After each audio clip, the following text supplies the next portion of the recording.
Hello students, MS word के part 8 में हम सीखने जा रहे हैं लेआउट ऑप्शंस के बारे में।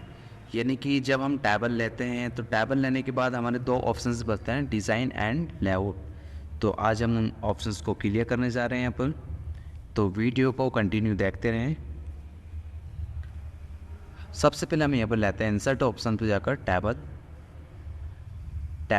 जैसे हमने यहाँ पर टेबल लिया तो टेबल लेने के बाद हमारे पास दो ऑप्शंस आ चुके हैं, यानी कि डिज़ाइन एंड लेआउट। तो डिज़ाइन ऑप्शंस को हमने पिछली वीडियो में सीख चुके हैं। अब हम सीखने जा रहे हैं पर लेआउट ऑप्शंस को। लेआउट ऑप्शंस पे आपको क्लिक करना है। यहाँ पर देख सकते हैं आप, यहाँ पर लेआउट ऑप्शंस पे आपको क्लिक करना है।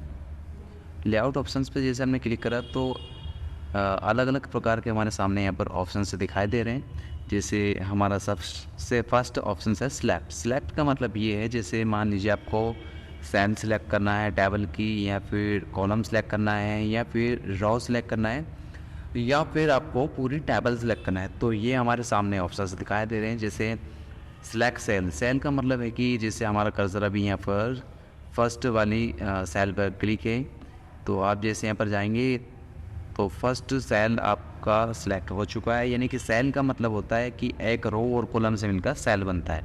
तो देख सकते हैं आप, ये जो आपका सिलेक्ट हो रहा है सामने यहाँ पर, इसी को सेल बोलते हैं। ओके।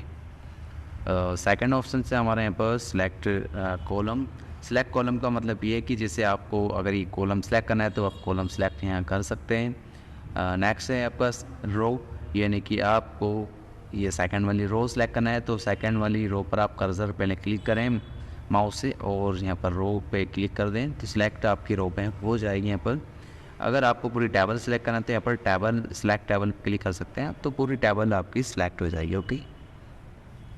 नेक्स्ट आता है आपका यहाँ पर व्यू ग्रिड लाइन। तो ग्रिड लाइन का ऑप्शन हम आगे चलकर समझेंगे। अभी हम नेक्स्ट ऑप्शन समझने जा रहे हैं हमें प्रॉपर्टीज़ का मतलब ये है, जैसे मान लीजिए इस टेबल को आपको अगर थोड़ा डार्क करना है या फिर टेबल का कलर चेंज करना है, तो सारी चीज़ें हम यहाँ पर सीखने जा रहे हैं। तो आपको क्लिक करना है प्रॉपर्टीज़ पर, और प्रॉपर्टीज़ पर जाने के बाद आपको क्लिक करना है बॉर्डर एंड शेडिंग पर। कहाँ क्लिक करना है? बॉर्डर एंड शेडिंग के बाद आपके सामने यहाँ पर टेबल के स्टाइल अलग अलग प्रकार की यहाँ पर दिखाई दे रही है। आप जो भी यहाँ पर टेबल के स्टाइल देना चाह रहे हैं वो आप सिलेक्ट करके यहाँ पर ओके कर सकते हैं। ठीक, तो देख सकते हैं आपके सामने यहाँ पर टेबल की जो स्टाइल है ये डार्क है, ये हो चुकी है, यहाँ पर डबल लाइन हो चुकी है टेबल के अंदर। तो हमने कहाँ से करा ये? प्रॉपर्टीज़ ऑप्शंस पे जाकर एंड बॉर्डर एंड शेडिंग, और इसके बाद हमने यहाँ पर बॉर्डर की जो भी स्टाइल है वो आप यहाँ पर चेंज कर लें, और यहाँ पर आपको क्लिक करना होगा ऑल पर जैसे हमने क्लिक करा और ओके कर देना है। ओके करने के बाद यहाँ पर हम देख सकते हैं कि ये जो टेबल की स्टाइल है वो चेंज हो चुकी है। ओके। अगर आप चाह रहे हैं कि इस टेबल की जो लाइनिंग है वो कलर फिल हो जाए, तो उसको कलर फिल करने के लिए आपको दोबारा प्रॉपर्टीज़ ऑप्शंस पे जाना होगा। प्रॉपर्टीज़ पे जाने के बाद आपको जाना है बॉर्डर एंड शेडिंग, एंड यहाँ पर आप देख सकते हैं कलर का ऑप्शन है यहाँ पर। तो आप यहाँ से कलर भी इसको फिल कर सकते हैं टेबल की लाइनों में, देख सकते हैं जैसे हम यहाँ पर ओके कर रहे हैं। तो ये हमारे टेबल के अंदर कलर हो गया। तो अगर हम जाएँ यहाँ पर प्रॉपर्टीज़ पर और बॉर्डर एंड शेडिंग, हम थोड़ा सा यहाँ पर टेबल की स्टाइल चेंज कर लेते ताकि थोड़ा हमारा जो कलर है वो दिख सके। हम यहाँ पर कलर चेंज कर रहे हैं, जैसे यहाँ पर येलो कलर कर रहे हैं एंड ओके। तो अब आप देख सकते हैं यहाँ पर टेबल का हमारा इस टाइप यहाँ पर कलर चेंज हो चुका है। ओके। और नेक्स्ट ऑप्शन आता है हमारा डिलीट। तो डिलीट का मतलब ये है कि जिससे आपको यहाँ पर सेल डिलीट करना है, या कॉलम डिलीट करना है, या फिर रो डिलीट करना है। और अगर पूरी टेबल डिलीट करना है तो आप डिलीट टेबल पर क्लिक कर सकते हैं। जैसे मान लीजिए अभी हमारा कर्सर फर्स्ट रो पर है या फर्स्ट कॉलम पर है, तो मान लीजिए आपको यहाँ पर फर्स्ट कॉलम डिलीट करना है तो आप डिलीट कॉलम पर क्लिक कर सकते हैं, या फिर आपको रो डिलीट करना है तो आप ये रो पूरी यहाँ पर डिलीट कर दो। जैसे हम एक डिलीट करके देख रहे हैं यहाँ पर, जैसे हमने डिलीट कॉलम पे क्लिक करा तो देख सकते हैं आप यहाँ पर एक हमारा यहाँ पर कॉलम यहाँ पर डिलीट हो चुका है। तो इस टाइप आप यहाँ पर रो कॉलम को डिलीट कर सकते हो। ओके। नेक्स्ट ऑप्शन है आपका इंसर्ट एबोव, यानी कि आपको ऊपर की तरफ एक अगर रो की ज़रूरत पड़ रही है, जैसे मान लीजिए आपने यहाँ पर टाइप कर दिया, ये हमारे पूरे टेबल रो भर चुके, फॉर एग्जांपल के लिए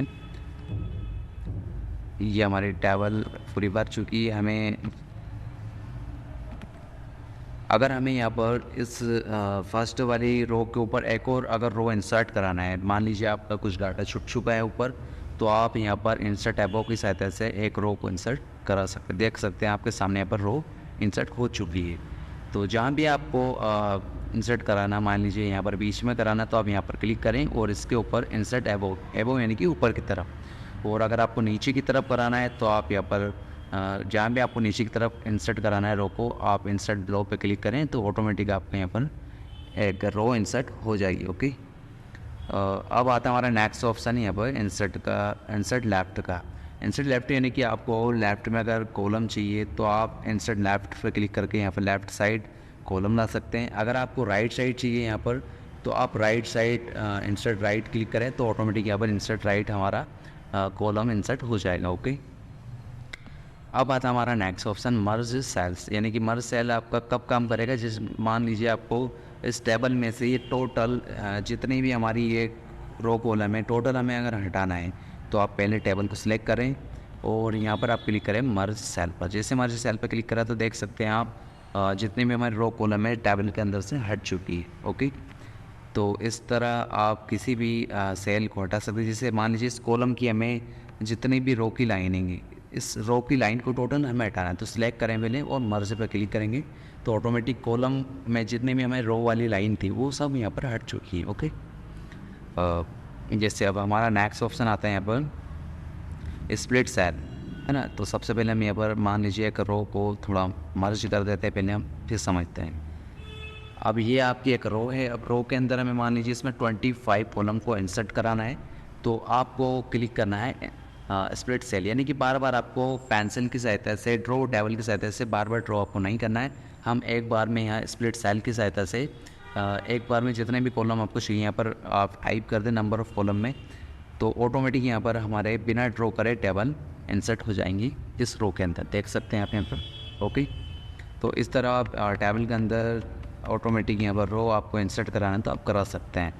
जैसे एक पर हम देख रहे हैं फॉर एग्जांपल के लिए, हम इसको पहले मर्ज कर देते हैं और स्प्लिट सेल पर क्लिक कर रहे हैं। ओके, जैसे हम क्लिक कर रहे हैं नॉर्मल पहले आप, अब हम स्प्लिट सेल पर जाएंगे और जितने भी आपको यहाँ पर लिखा नंबर ऑफ़ कॉलम, जितने भी आपको कॉलम चाहिए आप यहाँ पर कॉलम दे सकते हैं। जैसे हमें 25 कॉलम या 37 कॉलम चाहिए, कॉलम डाल देंगे। अब रो अगर हमें नहीं चाहिए, जैसे रो ऑलरेडी रो है हमारे पास, तो हम रो 1 ही रहने देंगे और यहाँ से ओके कर देंगे। तो ऑटोमेटिक देख सकते हैं आप टेबल के अंदर यहाँ पर रो के अंदर कॉलम इंसर्ट हो चुके हैं। और हम देख सकते हैं एक बार वो ट्राई करके देखते हैं, हम देखिए जैसे हम देखेंगे यहाँ पर हम एक बार पूरा मर्ज कर देते हैं। अब हमें मान लीजिए रो कॉलम दोनों लाने हैं, तो आप यहाँ पर रो कॉलम संख्या डाल सकते हैं। जैसे मान लीजिए हमें 20 कॉलम चाहिए एंड रो की संख्या मान लो 5 रो चाहिए, तो यहाँ से आप ओके करते हैं, ऑटोमेटिक देख सकते हैं आप यहाँ पर 5 रो एंड 25 कॉलम आ चुके हैं। ओके, तो ये रहता है आपका यहाँ पर स्प्लिट सेल। अब आता है आपका स्प्लिट टेबल। स्प्लिट टेबल यानी कि टेबल को 2 भागों में डिवाइड करना। मान लीजिए यहाँ पर आपने एक साथ यहाँ पर रो कॉलम ले चुके हैं, लेकिन हमें यहाँ पर इनको अलग अलग करना है। तो जिससे हम फर्स्ट रो पर अभी कर्सर आपका क्लिक है, देख सकते हैं आप यहाँ पर। अब हमें क्लिक करना है सेकंड वाले रो पर, तो अब आपको यहाँ पर क्लिक करना है स्प्लिट टेबल। टेबल यानी कि यहाँ पर स्प्लिट कर देगा हमारी टेबल को। जैसे देख सकते हैं आप यहाँ पर 2 भागों में डिवाइड कर दिया है टेबल को। ओके, तो आप दोबारा यहाँ पर फर्स्ट वाली रो छोड़कर सेकंड वाली रो पर क्लिक करें और स्प्लिट टेबल पर क्लिक कर दें, तो देख सकते हैं आप यहाँ पर टेबल को 2 भागों में डिवाइड कर दिया है। ओके, तो इस तरह हम यहाँ पर टेबल को अलग अलग कर सकते हैं एक साथ लेने के बाद स्प्लिट टेबल की सहायता से। ओके, तो ये रहता है हमारा स्प्लिट टेबल। अब नेक्स्ट ऑप्शन आता है हमारा यहाँ पर auto fit options. Auto fit समझ लेते हैं थोड़ा सा ऑटो फिट के बारे में। इससे मान लीजिए आप यहाँ पर कुछ टाइप कर रहे हैं, अब टाइप करने के बाद हम चाह रहे हैं कि जो टेबल जो कॉलम है, कॉलम की साइज़ ऑटोमेटिक यहाँ पर बढ़े। हमें इसे बार बार लाइन को बड़ा करना ना पड़े, यानी कि कॉलम की चौड़ाई को बड़ा ना करना पड़े, और ऑटोमेटिक लिखते समय ऑटोमेटिक टेक्स्ट के अनुसार ही यहाँ पर इसकी साइज़ बढ़ना चाहिए। तो हम एक बार यहाँ पर कर देंगे ऑटो फिट, यानी कि इसके अकॉर्डिंग जितना आप टाइप करोगे उतना यहाँ पर साइज़ इसकी बढ़ती जाएगी। आप कर देंगे यहाँ पर ऑटो फिट विंडो।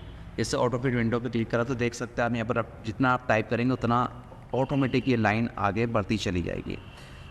तो आप यहाँ पर देख सकते हैं ये जितना आप टाइप करोगे उसके अपने हिसाब से ऑटोमेटिक आगे बढ़ती जाएगी, यानी कि हमें बार बार लाइन को पकड़कर इधर उधर लेफ़्ट राइट करने की आवश्यकता नहीं रहेगी। तो ये रहता है हमारा ऑटो फिट विंडो का ऑप्शन। अभी तो हमारा जैसे कॉलम की विड्थ बढ़ रही है, यहाँ पर हम चाह रहे हैं कि यहाँ पर अब कॉलम की हाइट बढ़नी चाहिए इस टाइप। तो ऐसा करने के लिए आपको दोबारा वहाँ पर ऑटो फिट पे जाना है और हमें करना है फिक्स कॉलम पे क्लिक। अब देख सकते हैं आप यहाँ पर कॉलम की जो हाइट है वो ऑटोमेटिक बढ़ रही है यहाँ पर, ठीक है। तो इस टाइप हम यहाँ पर ऑटो फिट का यूज़ कर सकते हैं। ओके, अब आता है यहाँ पर हाइट, यानी कि आपको कॉलम की और रो की हाइट अगर बढ़ाना है, विड्थ बढ़ाना है, जैसे हम यहाँ पर कॉलम की हाइट बढ़ाना है तो आप यहाँ से कॉलम की हाइट भी इसको बढ़ा सकते हैं क्लिक करके। जैसे देख सकते हैं कॉलम की हाइट बढ़ रही, कम करना तो आप यहाँ पर कम कर सकते हैं। ओके, ये कम हो रही है हमारी साइज़, ठीक है। अगर आपको कॉलम की विड्थ बढ़ाना है, यानी कि कॉलम की चौड़ाई बढ़ाना है, तो आप कॉलम की यहाँ पर चौड़ाई भी बढ़ा सकते हैं। देख सकते हैं कॉलम की चौड़ाई बढ़ रही, कम करना तो यहाँ से आप कम भी कर सकते हैं। ओके, तो इस तरह आप यहाँ पर इनका यूज़ कर सकते हैं। तो इस तरह यहाँ पर कोई सा भी टैक्स, कोई सी भी सेल की अगर आपको विड्थ बढ़ानी है, हाइट बढ़ानी तो बढ़ा सकते हैं। ओके, अब जैसे मान लीजिए यहाँ पर हमारा आ रहा है अलाइनमेंट। अलाइनमेंट का मतलब ये है, जैसे मान लीजिए आपने यहाँ कुछ टेक्स्ट टाइप है, अब इसको आपको लेफ़्ट साइड रखना है या राइट साइड रखना है, तो आप यहाँ से कंडीशन दर्शा सकते हैं। जैसे ये हमारे पास ऑप्शन है, जैसे लेफ़्ट रखना है आपको, राइट रखना है, डाउन में रखना है, मिडिल में रखना है, जहाँ में रख सकते हैं आप। टैक्स की कंडीशन यहाँ पर दे सकते हैं। ओके, अब आता है आपका यहाँ पर टैक्स डायरेक्शन। डायरेक्शन का मतलब है कि जैसे मान लीजिए आपने यहाँ पर हेडिंग बनाई हुई है, फॉर एग्जांपल के लिए जैसे यहाँ पर देख लेते हैं, जैसे आपने यहाँ पर हेडिंग कुछ बनाई है, जैसे नाम हो गया, कोर्स हो गया एंड मोबाइल नंबर हो गया। तो इस टाइप मान लीजिए आपने हेडिंग बनाई है, इनको हमें टैक्स डायरेक्शन करना है, यानी कि इनकी हेडिंग रोटेट करना है। तो पहले आप टैक्स को सिलेक्ट करें और डायरेक्शन इसको आप यहाँ पर चेंज कर सकते हैं। जैसे देख सकते हैं आप यहाँ पर टैक्स डायरेक्शन आपको कैसे करना है वो आप यहाँ पर कर सकते हैं। ओके, तो ये हमारा रहता है टैक्स डायरेक्शन। अब आता है आपका सेल मार्जिन। सेल मार्जिन का मतलब ये है कि आपको जो हमारा सेल है, सेल को सेट करना है, मतलब सेल में आपको कितना स्पेस देना है, कितना हाइट बढ़ानी है, कितनी। तो आप यहाँ पर देख सकते हैं, जैसे टॉप में, यानी टॉप में आपको कितनी हाइट चाहिए वो आप यहाँ पर टॉप में हाइट बढ़ा सकते हैं। जैसे हम यहाँ पर देखेंगे तो आप देख सकते हैं यहाँ पर ऑटोमेटिक हमारी टॉप में हाइट बढ़ चुकी है, ये देखो। तो ये हमारा सेल मार्जिन होता है। तो टॉप में, लेफ्ट में आपको जिधर भी यहाँ पर साइज़ बढ़ानी है सेल की, तो वो आप यहाँ पर बढ़ा सकते हैं। ओके, देख सकते हैं आप, ये बढ़ रही है मतलब। अब आता है हमारा सॉर्ट का ऑप्शन। सॉर्ट का मतलब ये है, जैसे मान लीजिए आपने यहाँ पर टेबल में कुछ 1 2 3 या कुछ लिखा हुआ है, अल्फ़ाबेट में लिखा हुआ है। यहाँ पर हम लिख रहे हैं यहाँ पर 2 एंड नीचे लिख रहे हैं 3। जैसे हम यहाँ पर 3 लिख रहे हैं, जैसे हमने पिछली वीडियो में भी सीखा था कि ये इसका मतलब होता क्या है। तो अल्फ़ाबेट होता है, मतलब ये सॉर्ट का ऑप्शन है, इसके अंदर असेंडिंग डिसेंडिंग का ऑप्शन होता है, जैसे हमने पिछली वीडियो में सीखा था।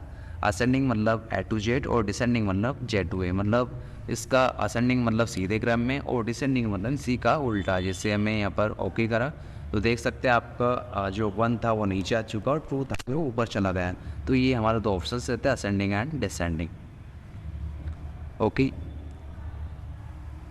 अब आता है आपका यहाँ पर रिपीट हीडर एंड फुटर। तो हीडर एंड फुटर हम आगे चल के वीडियो में सीखने वाले हैं।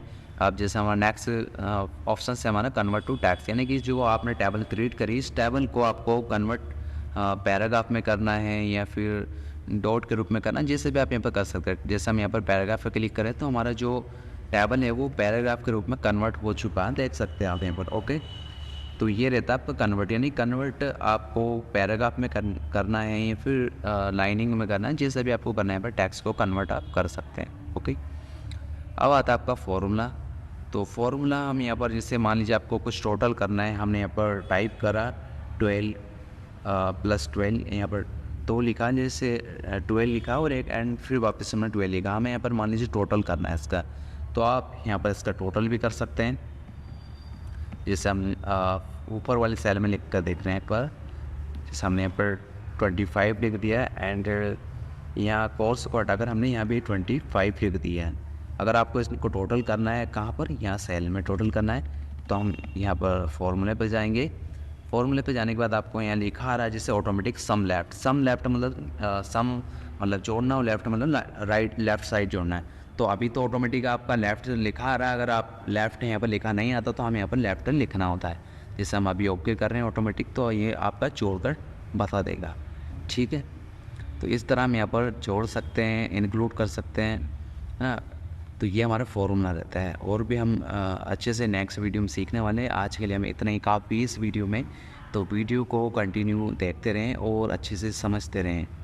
ओके, मिलते हैं नेक्स्ट वीडियो में जल्दी।